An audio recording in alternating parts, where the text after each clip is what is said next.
Hello, listeners, and welcome back to the second of our pre-season summer specials, looking ahead to the Clarets' upcoming Premier League campaign. This week, we are once again dipping into the realms of transfer news with the news that James Trafford has now departed Turf Moor and Josh Brownhill will not be re-signing.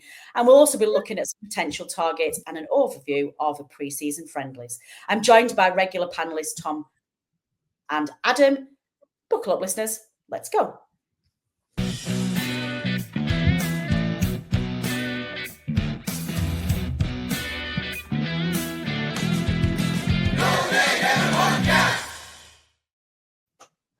Tom, good evening, sir. How are we?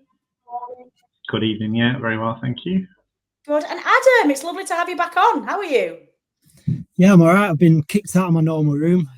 Routine is out of the window because it's the summer holidays, so there's chaos going on downstairs, and I've just been put in a corner of the house. But I'm quite happy in this corner, talking football. That's it. We'll give you a bit of reprieve. We'll be like, oh, I've got a job to do. We'll talk. Can you talk Clarets for a while? There's a solution to your chaos in your house, Adam. Buy a TV and stop having like 45,000 girls running around your house. Well, there's been quite a few running around on the TV as well with the England success in the Euros. But Indeed. Yeah, exciting. I mean, I think we should probably kick off on that. I know we're touching it on our last one, but all three of us on this call this week are massive fans of the Lionesses and women's football general. Tam. Hi, Tam. Tom goes and follows Burnley women away from home as well as at home as well. And Adam, you follow them as well, both at home. I don't think you've been to many away games, but you've certainly been at home. A very different victory for our Lionesses, I think, Tom, this time. Yeah, the last one was, I wouldn't say it was a procession, but you kind of felt confident in every game. You felt like we were on top in every game. And then this time it was just like, how have we won that? How have we won that? How have we won that? I thought the final, actually, they played better than they had really in the other knockout games. It's a different kind of game. They saw what Germany did, I think, in the semi and dug in, defended the box. It was quite Sean Dyche-esque, I thought, actually, in that they made the pitch very narrow. They let Spain have the ball on the flanks, but every time they tried to put the ball in the box, there was just Williamson or Carter were just there in the way of it. Apart from that one slip, obviously, in the first half conceded, they just defended the box superbly. I don't think Hampton had that much to do until the penalty shootout, and then obviously came up with the goods there. And that's the brilliant thing about England teams of this day and age now. We can take it to penalties and actually be reasonably confident we're going to win for a change.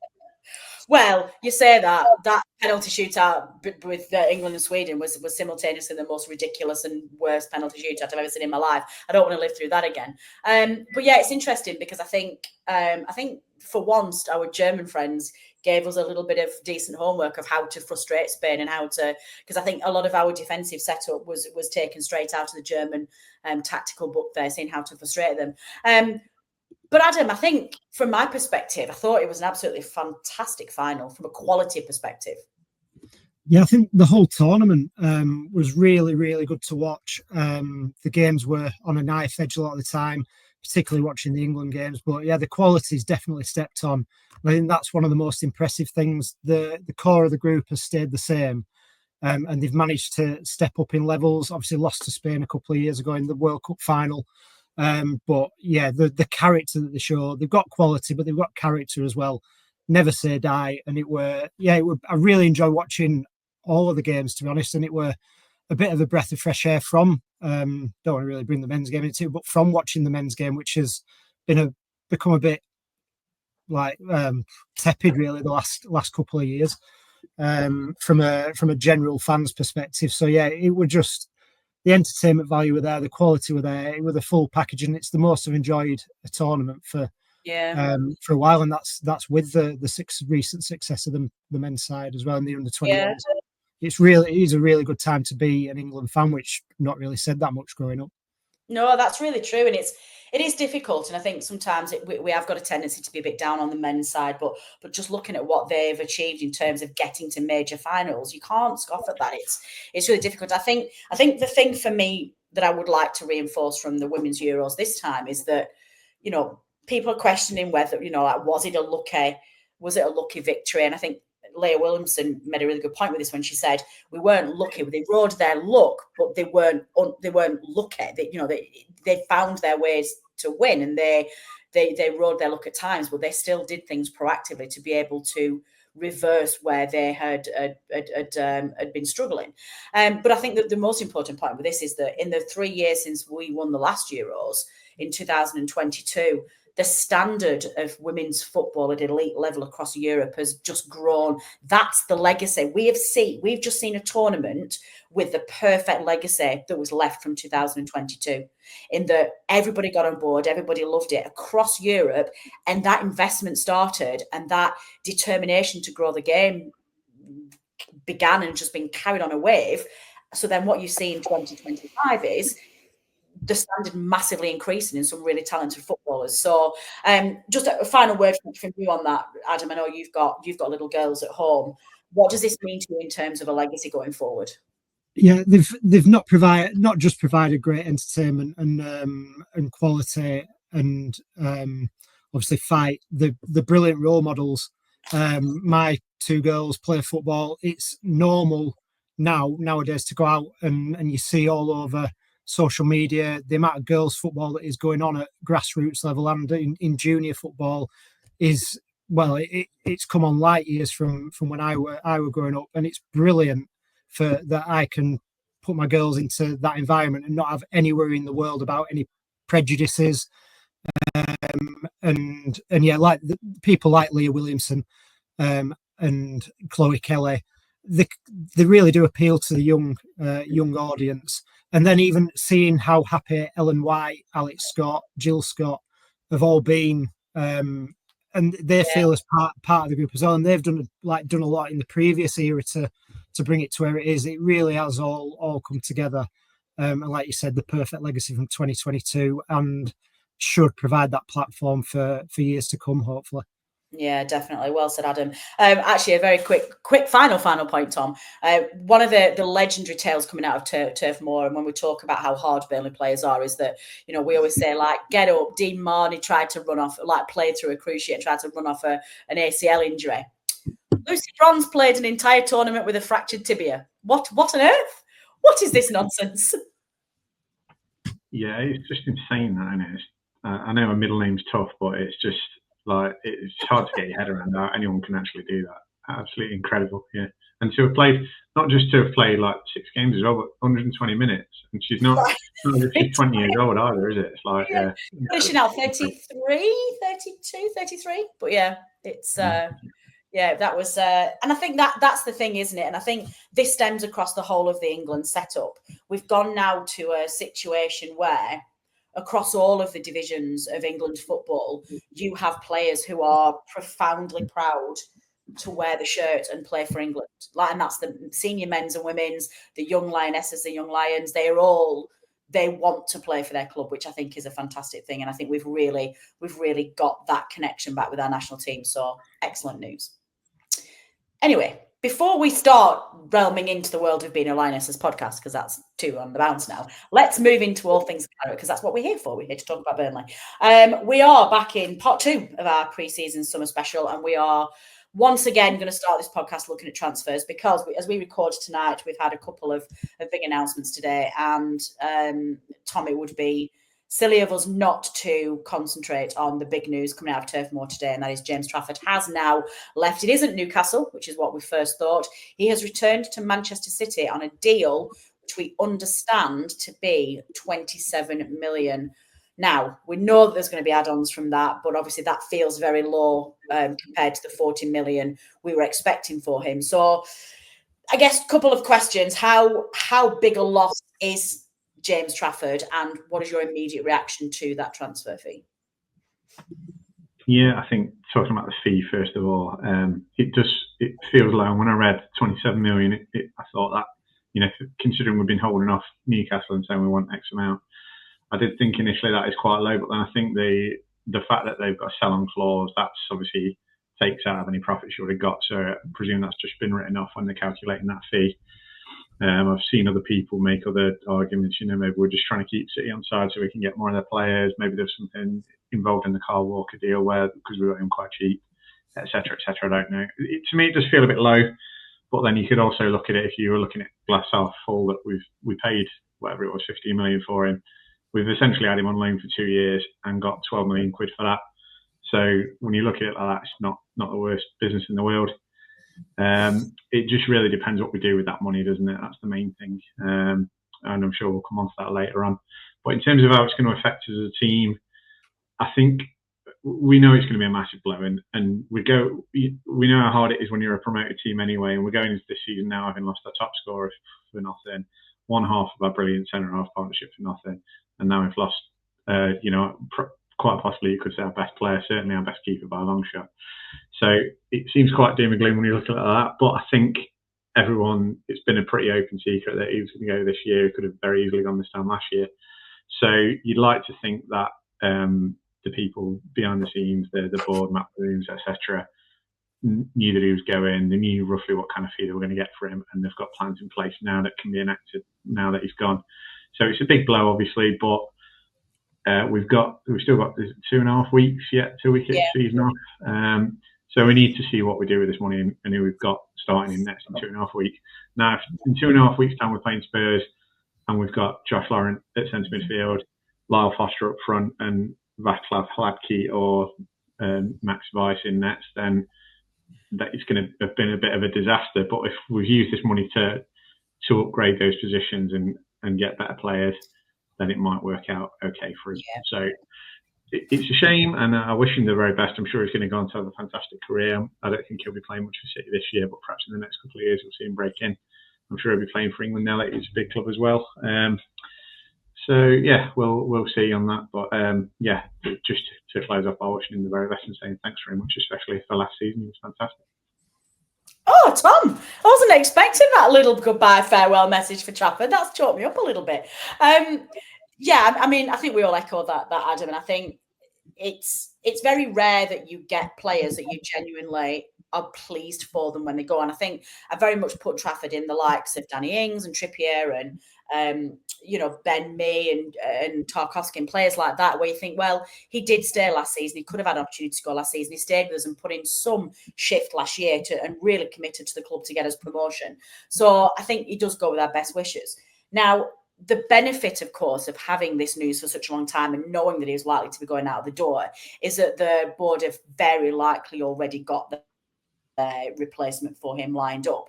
A couple of rumours circulating the social media echo chambers at the moment are that we were supposed to have gone back for Ortega, but apparently that was offered and been refused. So we've also been looking at the Wolves keeper Sam Johnston, who's been reportedly going to be worth around 12 million. So I guess, I guess are you surprised about the Ortega rebuttal? And what are your views on Johnston? 2 questions for you. Yeah, the Ortega one, it seemed like a sensible option with Trafford leaving, obviously being with City. And from what Man City fans have said, he's a top keeper, and they're surprised he hasn't got more of an opportunity with Edison clearly on the downhill trajectory of his career. But I think that does give you maybe a bit of confidence that they have got a plan. Whether 12 million for Sam Johnston is, as reported, the plan, I'm not completely convinced by. He's got the credentials. He's been in England squads. Had a good spell at West Brom a few years ago, but was pretty poor when he played for Wolves last year. In and out of the team, couldn't cement the Palace #1 before that. Whether he just needs that confidence and something, the support of like a manager like Parker and the squad that we've got to get back to his best, then that clearly is talent there. But 12 million for a 32-year-old, is that going to be our priority when we need to strengthen in other areas? If there are other options out there, I'm not sure. But there aren't any other links that I've seen that seem feasible right now. So I'm hoping the board have got something up the sleeves there. Yeah, maybe we've got. You don't really see much in terms of loans for keepers, do you? That's not really that doesn't really seem to be a thing. And they must have got something done. So I think, Adam, staying with you, and this is a point that Tom's just raised now about the first game of the season, seeing where we're starting in terms of central midfield. If we, and I know this isn't an exact science in terms of the maths, but do you use all of the Trafford money and do a direct replacement to bring in a really, really good keeper, a world-class keeper in, potentially one with a sell-on value? Or do you go cheaper on the keeper on the basis that, well, you know, it's going to be a challenging time in the Premier League anyway, and use that money to upgrade on a better central midfielder and a striker up top? We'll come on to striker later on, so I know you've got a point on this.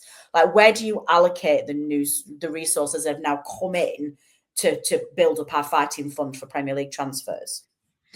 I think that priority has to be in centre midfield. Obviously, we've been linked with Andy Juve from Lawns earlier in the window, and then Kajuste, whatever how you pronounce it, Kajuste. But that I don't know whether we'll come on to that next, but that looks to have fallen through. So we're looking for that profile of midfielder, and that would have been big money to land, especially the Andy Juve one. We've also invested around £5 million, €5 million on Weiss, the young German keeper.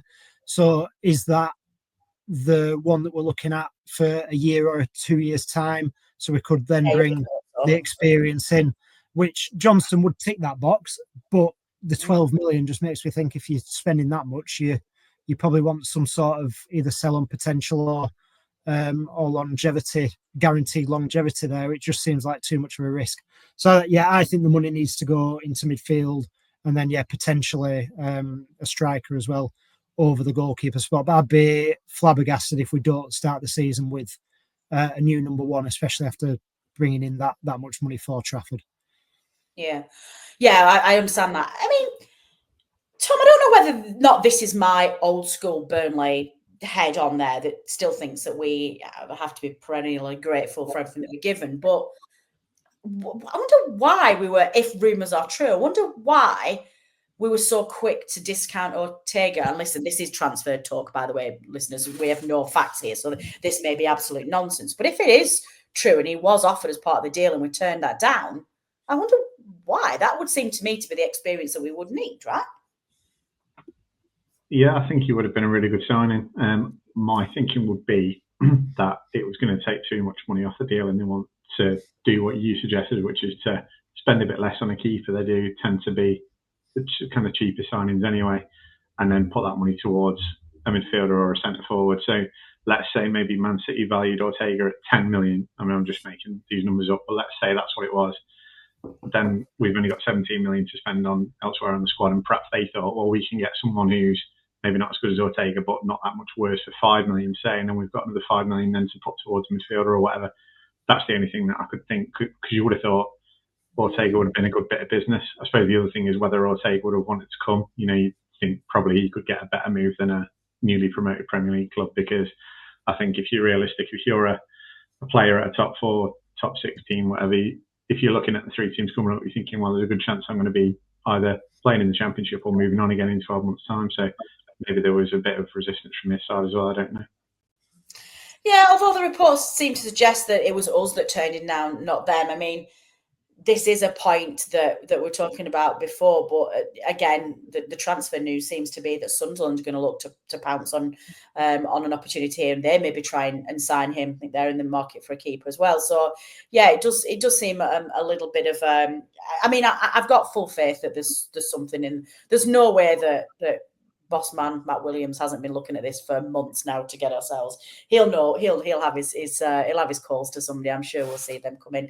And actually, one of the points we made in last week's podcast is that what we've seen consistently this summer so far is Burnley's transfers largely staying under the radar until the very last minute, and signings coming out of nowhere. So this could easily be, something that we're not expecting. Adam, the other big news of the day, again, the one we were all expecting. These are not breaking news. It's going to shock anybody. But Josh Brownhill, who has spent the summer largely forgetting that he is a professional footballer and largely being more of an Instagram influencer, if you follow his social media accounts, has made the statement that he will not be joining Burnley again. He will not be signing a new contract. He has been released in the summer and he is pursuing alternative career choices. There's no other news, Adam, coming out of anywhere that he's due to sign. The rumours about Celtic have been ongoing for ages, but given that he's a free agent and he spent his summer training on his own with a coach or, like I say, just travelling the world, being an Instagram model, this feels to me like a move abroad to either the American leagues or maybe Saudi. What's your take on Brownhill in terms of him, where you think he will end up? And secondly, how big a hole does this leave us in central midfield? It's another strange one, isn't it? That there isn't much noise around where he is going. And normally when you see the statement that comes out today, it's normally followed up by what's next. But there's been so little noise other than very early rumours about, like you said, the Old Firm and then Leicester a bit earlier this summer. And then the fact that he's been in America, those links come up. But I really don't know. But the fact he's talked about the new challenge, you probably think it is going to be away from a Premier League relegation battle with like a West Ham or a promotion battle back with Leicester. So yeah, I think abroad would probably make a lot of sense. And like I say, America and Saudi seem the most like viable options. In terms of what it means for us, I think in a way, obviously, it is sad. He's been a great servant and a really good captain. It probably feels like it is the right time, but then again, you'd say it's not ideal given the other departures, and you really like the squad, the way Adam, the togetherness of the team was a real strength last season, and losing such big parts of that, we might not. I don't know what's going to happen in the last few weeks, but it looks like we might not have the quality that other sides do have. So it's really important that we keep that team spirit. And he'll be a big loss in that. He would have played a lot of games, I'm sure, if he'd have stayed. But you're hoping now that there is clearly a gap in our midfield that we would be able to get an upgrade on what Brownhill will be able to offer us now. He's always maybe slightly fallen short of being a complete Premier League footballer, but that doesn't take away what he's done for Burnley, especially in those two promotion seasons. He's been integral, and last year the goals he scored, I don't think anyone saw that coming. No. So another one that you really wish well, probably more so than Trafford, given the service and the way he's embedded himself in the community. Clearly a great man, great footballer, and only really fond memories of some big goals at big times. I think Tom were there at Watford, and Rich and Tom always do talk about that Watford game. So wish him all the best. Yeah, definitely.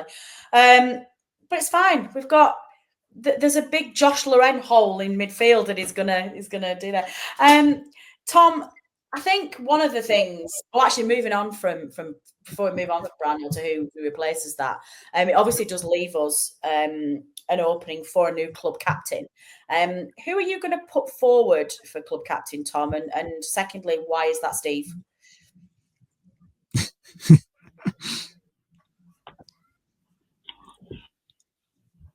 We lost him. There he is. All right, bought me a bit of thinking time, because I can honestly say I've not even thought for a second about who the captain should be or why. I suppose Steve makes sense. You know, it's not something that really interests or bothers me, to be honest. I mean, you could give it Barnes, couldn't you? Oh, really? Morale officer. Oh, I know. I love it. I love finding out who our captain is, and I love the fact that we have a club captain role. I have arguments with people about why you need a club captain, but I really love it. I really love it. Just you don't even like when I don't know. I'm not going to come to you then, Adam. Humour me. Who are you having as captain, and why is it Steve? Well, I think you can look at you maybe can't take that much out of pre-season friendlies, especially the early ones. But you may be able to take something out of the fact that Josh Cullen and Kyle Walker were the two captains at the weekend. So for me, they seem like the two that are probably fighting it out for that spot. I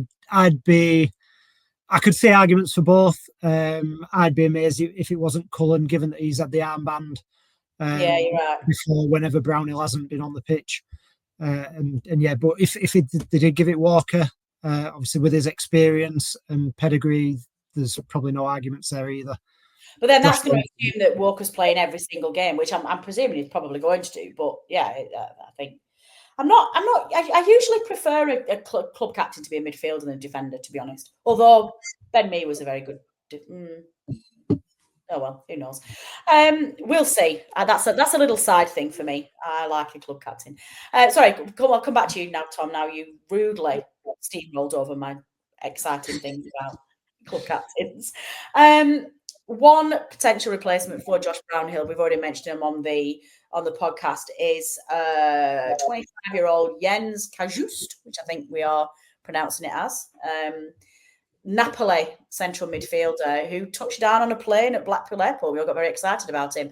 Thought he was going to sign for the Clarets. And then today, again, with the Trafford Brownhill news, it now seems he's unfollowed us on Instagram, which is the modern 2025 way of telling you that the deal's not on.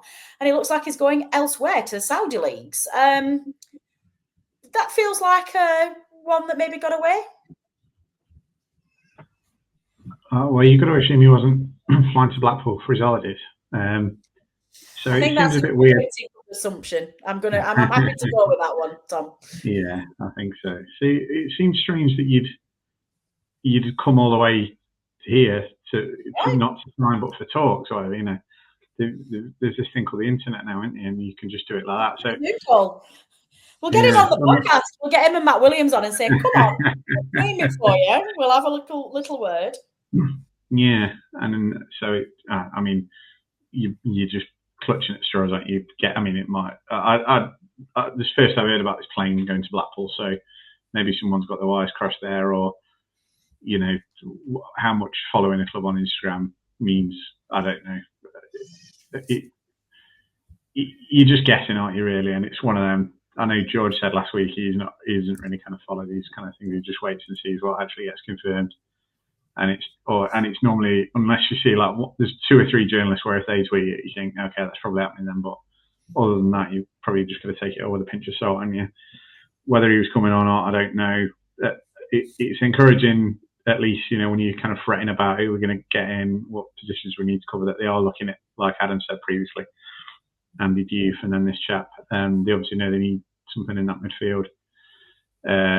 Cullen was so horribly exposed last time we were in the Prem. I mean, they won't be playing stupid balls out to him on the edge of his own box with 3 players up his arse this time at least, but he needs some physicality next to him, doesn't he? And I think there's a Premier League player in Cullen if you can let him play, but he needs someone to shield him a bit and do that work for him. So that's obviously the profile they've picked up.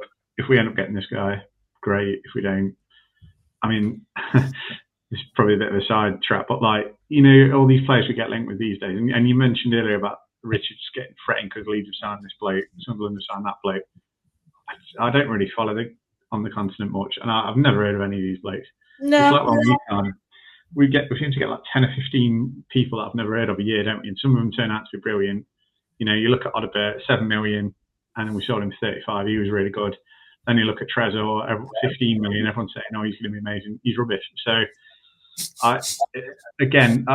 not only do I wait until we've actually signed them before I start thinking about them, I also wait until I see them play before I decide whether or not they're any good.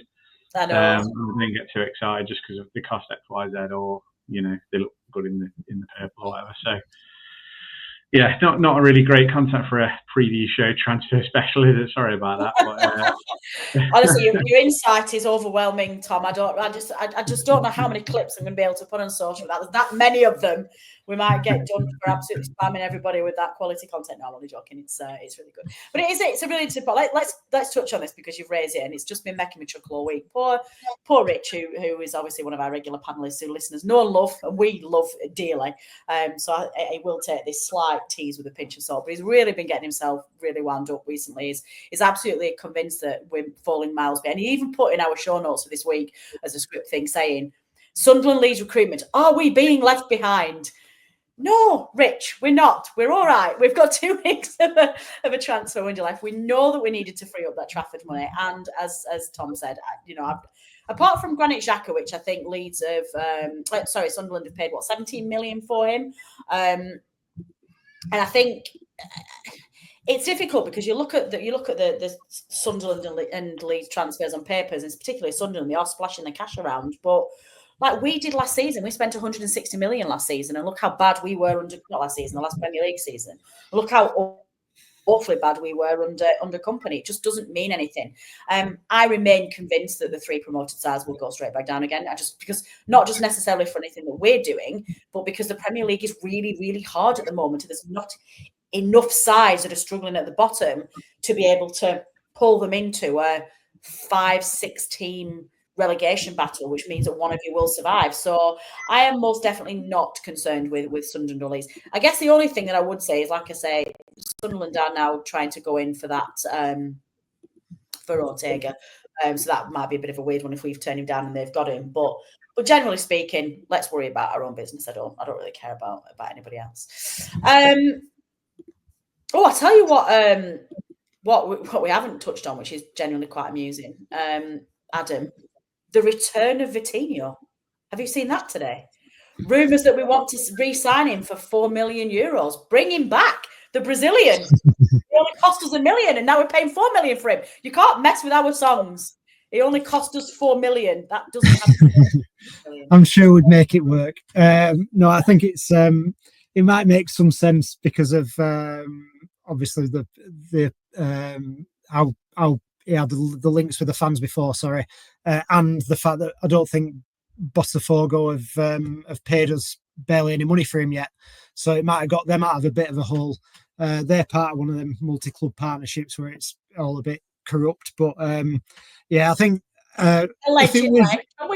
Can we please just like allegedly corrupt? For goodness sake, can I bring the? Have I not taught you anything, listeners? Allegedly, don't know anything about any corruption anyway. We've made no comment. I think if it were an area of the team that we desperately needed to strengthen, it might make some sense. If he came back, would I be overly upset? No, but I'm also, you just take that with a pinch of salt, and I just can't see it happening really. But it were put a smile on my face in all the pre-season rumour mills. Yeah, I did enjoy that one. And the other better news coming out of the club today, Tom, is that Steve has committed to signing a long-term contract. I mean, the slight cynic in me is pretty sure that the vast majority of that is to make sure that if we do get relegated next season and we do end up losing him, which I don't think he would do another season in the Championship for us, that we do maximise our return on Steve, because I think his stock's going to be very high after a Premier League season, even if we do have a terrible season and go down. But that's excellent news. We like this news coming out of Turf Moor, right? I see what you've done there. Maxim eyes. Honestly, I am a pro. I'm just a pro. What can I say? Maximus Steve it. I'd like to say that was deliberate. It wasn't. That was a fluke. But anyway, carry on. Very good. I enjoyed it nonetheless. Yeah, you can't really say anything bad about that, can you? He's brilliant. I kind of had a feeling he'd stay. He seems to be quite a level-headed, loyal sort of chap. But obviously, when you've got rumours about Spurs and that swirling around, it's always going to worry you a little bit. So, very good that he's staying. As you say, I think I wouldn't be surprised, whatever happens this season, that he'll be off in the summer. Either we'll stay up and he'll do very well, and therefore he'll get a big move, or we'll go down and he's too good to play in the Championship again. But either way, like you say, just gives us a bit of security. Hopefully, there's a decent sized release clause in there, and means we get to enjoy watching him for another year as well. Yay, definitely. Adam, let's sign off with the transfer talk with a quick point that you put in our show notes this week that you wanted to have a talk about. And it's this idea that we may not invest in a striker. Now, Rich and George in last week's podcast very much talked about if we don't have a central midfielder and we don't have a striker, you don't have that real midfielder generally, you don't have somebody banging those chances in, then you ain't going to survive in the Premier League. But you'd like to potentially put forward a different perspective on that. I just thought that given I think we clearly do need reinforcements in the centre midfield. I think we'll go for a new goalkeeper, and then obviously all the talk with the PSR and stuff. I just look at our forward position. We've got Fleming, who was half fit at the start of last season, and then did very well towards the back end. That we've paid £7, £8, £9 million for. We've given Barnes a new 1-year deal. Obviously, he's not going to play a big part on the pitch. Hopefully, that'll be like off the pitch and maybe a few cameos if we desperately need a goal. And then Lyle Foster, obviously, we saw in a very short spell what he can do in the Premier League. He'll want to be part of the squad. Are we going to go and spend big money on a striker? I've seen Burnley fans saying that obviously we've been linked with Wilson this week, and a lot of people have dismissed it. But I just don't see how we get value for money in that striker market. There's no finished article that I think will be too much better than Fleming, who probably deserves a crack at being our number 9 in the Premier League. I could just see us starting without. We're all clamouring for a striker probably for the last 3 or 4 transfer windows. It hasn't happened. We've managed to get through it and get back to where we need to be. I just wouldn't be surprised. I just want to put it out there. I wouldn't be surprised if we don't end up with a striker and we just invest in the midfield and goalkeeper. Deadpan. Listen, I put you on full screen view so I could multitask because I needed to reply to something quickly, and I didn't want our listeners to be distracted by me playing around with stuff. So yeah, I didn't leave that. Although deadpan was possibly justified. Tom, I'm not entirely sure that I'm not loving this proposal put forward by young Mr. Dennet. That fills me with dread. Yeah, I think you got to remember Fleming's not actually a striker, or he's certainly not played a majority of his career as a striker. I don't think when we signed him, the plan was necessarily for him to play up front, but it's just kind of happened. I think, as you said, he got a lot better in the second half of the season. I think there is a player in there who could play number 9, but I think when we're already so light in that position, it's him or Foster or Barnes, isn't it? And I don't think Barnes or Foster are anywhere near good enough for this level, really. And you'd be asking a lot from a guy who's not played at this level before in his career, the age that he is, the fact that he's barely played any of his career as a centre forward.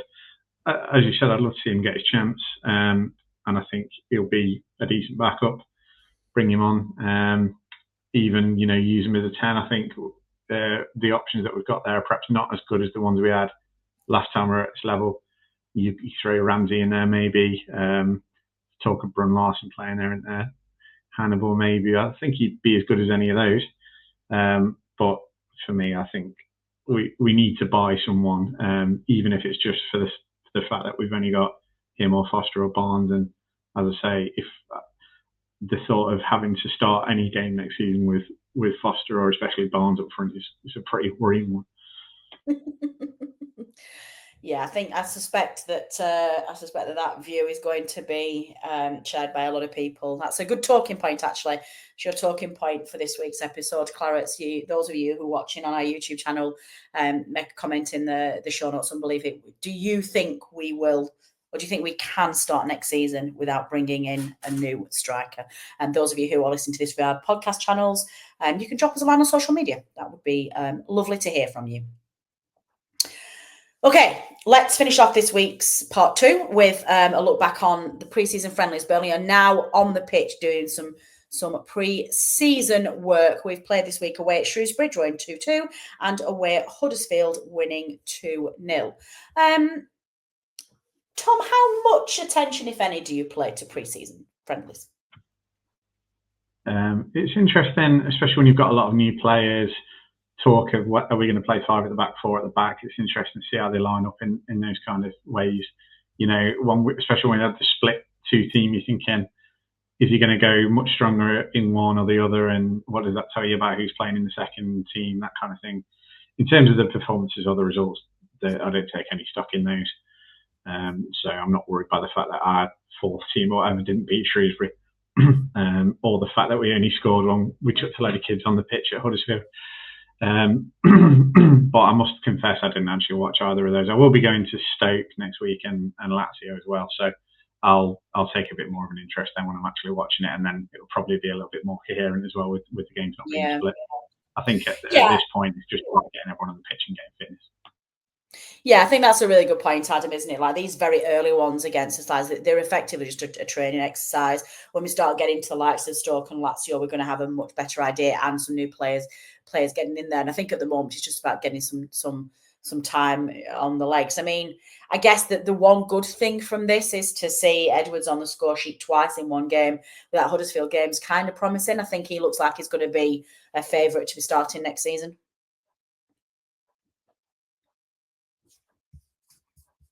I'm going to unmute you, Adam, because you've somehow, after about 5 seasons, forgotten how to be a podcaster, and you were talking on mute. Do you want to start that again, sir? No, I didn't mute myself, so I don't know.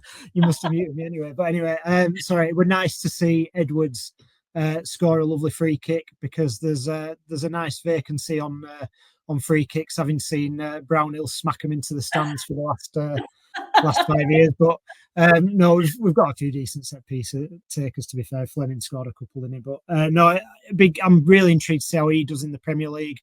And I think the main, a good takeaway from the friendlies at the weekend was how well some of the kids did do when they've come on. They've come on and made a difference. Didn't seem to shy away. Quality, bits of quality play that led to the goals. And you'd probably think that people like McDermott and Wesley are going to go out on loan, hopefully get league loans this year, and Barres as well. It'd be really nice to have one or two coming through the academy with chances of actually breaking into the first team squad. Other than that, it's just minutes in the legs. We'll have a lot better idea on systems and personnel, particularly in that Lazio game. But we'll probably get an idea at Stoke as well. But it really ramps up from now. I'm getting excited. Yeah, I'm getting excited. It's I can't wait. I'm really gutted actually, because I'm away in Glasgow the first week of the season, so I can't go to the Spurs game, which I'm really excited about, because I do love that stadium anyway, but I think it's a good time to play Spurs. I just think one other thing that you can take from friendly is people who aren't involved, and obviously notable absentees were Roberts and Fleming. So it's just one to obviously keep an eye on. Bear as well. I don't know obviously how close he was ever going to be anyway, but they were the two names missing. I've not seen. I might have missed something in the press, but I've not seen any reasons for them two being absent. What have I missed? When did Fleming get injured? No, I don't know if I do. He didn't feature. I was going to say, do you look at that sometimes? Like I was pretty sure I'd covered everything in my research for this podcast. I was like, I'm sorry, Fleming's injured. What? When did this happen? It's one of those, isn't it? You. I think that's a really valid point to keep an eye out for people who you think might be on the way out. But I'd be very there's no way Fleming's going. There's no, and I'd be more injuries, so more keeping. Okay. Who's going to be, if people don't feature up to the Lazio game, it's very doubtful they're going to be in the thinking. I think without going, there will be a few, because we've still got such an inflated squad from 2 years ago that I think you are going to see a few leave regardless. Excellent, good stuff. Okay, well, I think that's probably all we can cover in this one. Goodness knows what will happen between now and next week. I expect we'll probably have a lot to talk about next week with a flurry of activity. I think we've all wanted to make sure that Burnley don't leave their transfer activity to the last minute. And it is reassuring to know that the Brownhill saga has come to an end, and that the Trafford money has now come in with a good 2 weeks to go before the end of the season. And that can be a really lengthy time, particularly in some seasons where we've had 2 or 3 days to sort out our transfer. Tom, anything from you as we start to ramp up to the end of to the start of the new season that you want to cover before we sign off? No, I don't think so. I'm trying to be patient and not worry too much about Leeds and Sunderland signing players and all that kind of carry on. You got to enjoy He's the going to be pre-season. fuming at us, that we didn't pay that any attention. He's genuinely going to be fuming. When he listens to this, he's going to be genuinely fuming that we didn't. Just, oh, go on, Adam. Oh, here we go. Adam's going to give us some material here. He's going to I've got a confession to make. Oh no, go on. I put that comment in. No! Oh my gosh! You lads throw Rich Steele under the bus and did not say anything, Adam Dennet. If you look back on the recording, I did try and put my hand up as you were saying it. Oh, really? And you just ignored me, so I just let it go. We'd moved on. So I thought it was an interesting point. Obviously, I'm probably going to get battered for the Fleming point of view, and now this. So it's been nice being on the No Name of a podcast, guys. But, that's it from me. No, I thought it were interesting, given that we've done similar to Sunderland before and signing all these unknowns, going in with a load of hope. Good old George Poole saying we were going to finish top 10. But I think we're all optimistic, and now we're all a bit bruised by that. And seeing all the optimism online, and it's been talked about by Rich and others in the group. I thought it was a good talking point. But yeah, I've let him ride that for the show. But that's all on me. Wow, that's genuinely hilarious. That is genuinely hilarious. Although, to be fair, he has been getting himself. He's a bit of a worry walk with that. He has genuinely, and it does come from a place of concern. But yeah, I think we've all seen we've all been where Sunderland are right now. And you know what? I do not begrudge Sunderland getting all excited and thinking they're going to finish mid-table, because it's, generally speaking, a really miserable season in the Premier League, and they're going to feel horribly miserable before long. So let them have a moment where they feel wonderfully optimistic. I will let them have that. Well, on that bombshell, I'm going to end the podcast. Listeners, it's been an absolute pleasure having you on the show again this week. Thank you very much for downloading. While you are here, please do hit that subscription button, turn on your notifications so you never miss an episode of your favourite Burnley podcast. We will be back next week with part 3 of our summer pre-season countdown. Goodness knows what we'll be talking about. We will play it by ear and see what on earth is coming out of Camp Burnley, and as we build up to those Stoke and Lazio games. So if there's anything that you want us to cover, drop us a line on social media or put a comment in the show notes and we will try and cover them as well. My thanks go to my colleagues Tom Whittaker and Adam Dennet for joining me in this week's podcast, and for everybody who contributed to make this recording possible. I've been Natalie Bromley. This has been the No Never podcast. Until next time.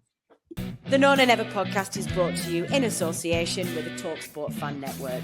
Our host and editor is Natalie Bromley, and the show is produced by Matt Moss. Our resident statistician is Dave Roberts, and our FPL expert is Adam Dennet. The Analysis Show team is collectively Tom Whittaker, Rich Steele, George Poole, Charlotte Rigby and Adam Dennet. Our music is provided by George Gaskell, and our newsletter team is headed up by Jamie Smith. If you don't already, you can subscribe to our newsletter by visiting nonenever.substack.com. Thanks as ever go to our partners talkSPORT. We are proud to be associated with the talkSPORT Fan Network.